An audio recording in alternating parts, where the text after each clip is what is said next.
কিছুদিন আগে voice of ঢাকার একটা ভিডিও দেখতেছিলাম।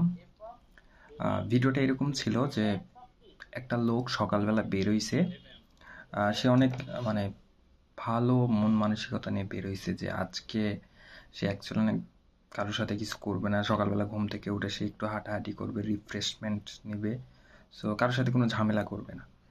তো রাস্তায় একটা লোক তাকে দেখে এবং তাকে দেখে অযথা গালাগালি করে।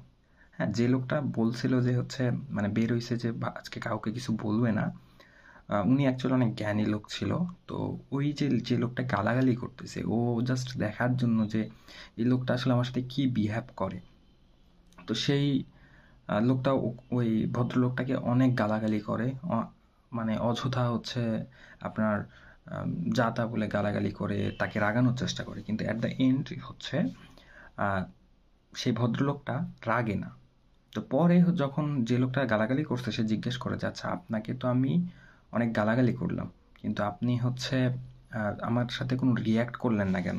অন্য কেউ হলে তো রিয়্যাক্ট করতো। তো তখন সে ভদ্রলোকটা বলে যে আচ্ছা ধরেন আমি আপনাকে একটা গিফট দিতে চাই।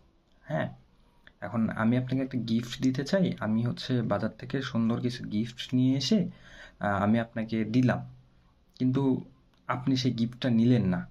ঠিক আছে, তা আপনি সেই গিফটটা নিলেন না, তাহলে গিফটটা আসলে থাকলো কার কাছে?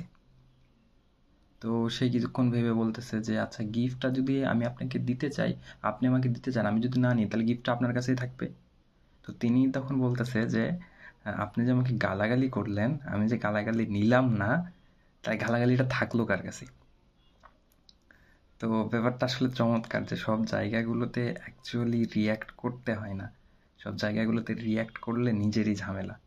So it's a new lesson from today, and actually I think এটা আমাদেরকে হেল্প করবে আমাদের সামনের লাইফে চলার জন্য। অনেকে অনেক সময় অনেক কিছু বলবে, কিন্তু অ্যাকচুয়ালি সেগুলো আমাদের ইগনোর করে সামনে মুভ অন করা উচিত। অ্যান্ড এটা লাইফের একটা অনেক বড় একটা স্কিল, যেটা আমি নিজেও পারি না। দেখলে হয়তো বা গায়ে লাগে বা এরকম কিছু, বাট এটার এই স্কিলটা ডেভেলপ করা ট্রাই করা উচিত, আই থিঙ্ক। Okay, so